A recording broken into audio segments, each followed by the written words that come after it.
तो बूचा नरसंहार के लिए रूस और यूक्रेन एक दूसरे को दोषी बता रहे हैं। अब सबसे बड़ा सवाल यह है कि जिसने भी ये किया, क्या उस पर कार्रवाई होगी? क्या पुतिन को युद्ध अपराधी बताने वाले जो बाइडेन रूसी राष्ट्रपति को सजा दिला पाएंगे? इस सवाल का जवाब हम बूचा में मौजूद गौरव सावंत से ले लेते हैं। गौरव, क्या पुतिन को युद्ध अपराधी घोषित कर पाएंगे जो बाइडेन? सबके जेहन में यही सवाल है, क्योंकि निशाने पर तो रूसी राष्ट्रपति बहुत हैं, लेकिन बयानबाजी के आगे अमेरिका क्या करेगा? चित्रा, इस समय बयानबाजी और इंफॉर्मेशन वॉरफेयर जबरदस्त तरीके से बूचा के प्रश्न पर हो रही है, जो वहां पर नरसंहार हुआ। लेकिन क्या ये रूस के सैनिकों ने किया, जैसा राष्ट्रपति ज़ेलेंस्की भी कह रहे हैं और अमेरिका के राष्ट्रपति उनका समर्थन कर रहे हैं, या फिर जैसा रूस कह रहा है कि ये इंफॉर्मेशन वॉरफेयर का हिस्सा है?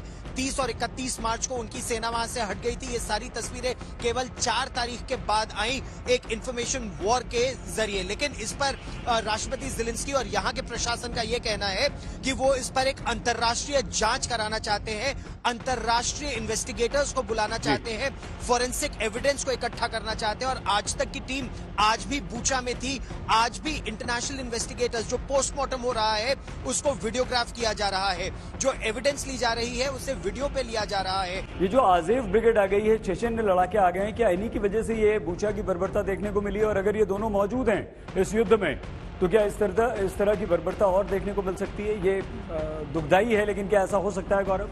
ये इस क्षेत्र की सच्चाई है सईद। दुनिया इससे 2-4 इस समय हो रही है, लेकिन अजोव ब्रिगेड के बारे में ये शुरू से कहा जा रहा है। और कई प्रश्न तो अमेरिका के राष्ट्रपति और यूरोप के नेताओं से पूछे जा रहे हैं कि आप नियो नाजीज के साथ खड़े हैं। इस तरह की बात उनसे जब प्रश्न पूछे जाते हैं, तो इसका उत्तर न अमेरिका के पास है, न इसका उत्तर यूरोप के देशों के पास है कि प्रेसिडेंट ज़ेलेंस्की के जो सबसे कट्टर समर्थक हैं वो इस अजोव ब्रिगेड का हिस्सा समझे जाते हैं। तो इस पर वो ये कह रहे हैं कि हमारे ऊपर एक हमला हुआ है और जो भी हमारे ऊपर हमारे बचाव में हमारा समर्थन करेगा, हम उनके साथ हैं।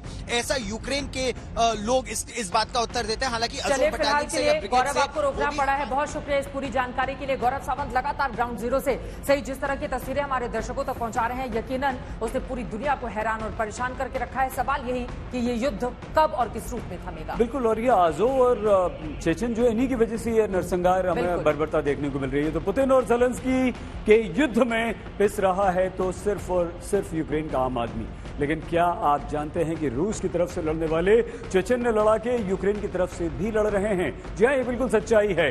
दरअसल चेचन लड़ाके क्रूर युद्ध के लिए कुख्यात हैं पूरी दुनिया में। इससे पहले चेचन युद्ध में रूस और चेचन लड़ाके एक दूसरे के विरुद्ध हिंसक संघर्षों में शामिल रहे हैं, और इस युद्ध के खत्म होने के बाद कई सारे चेचन लड़ाके रूस की तरफ चले गए। तो अब भी रूस का विरोध कई सारे करते हैं, और यही कारण है कि चेचन लड़ाके यूक्रेन और रूस दोनों की तरफ से लड़ते हुए हमें दिखाई दे रहे हैं। कीव की रक्षा करने में शेख मंसूर बटालियन और दजुखर वददेव बटालियन का बहुत बड़ा हाथ है। ये अहम जानकारी आपने दी है। तो वही यूक्रेन की अगर बात करें, यूक्रेन के युद्ध में कई लोग और संगठन लड़ रहे हैं जिनके अपने हित हैं और जंग लड़ने की अपनी अपनी दलीलें, लेकिन इन पर रूस और यूक्रेन की निर्भरता ही इन्हें बेकाबू होने का लाइसेंस देती है, और बूचा जैसा नरसंहार हमारे सामने आता है। तो ये तो थी पुतिन और ज़ेलेंस्की की प्राइवेट आर्मी की कहानी, जो चित्रा जी और हमने आपको सुनाई। लेकिन उम्मीद हम ये करते हैं कि आपको ये थोड़ा सा इंटरेस्टिंग लगी होगी कि ऐसा भी होता है। एक ही चेचन विद्रोही है, लेकिन दोनों तरफ से लड़ रहे हैं।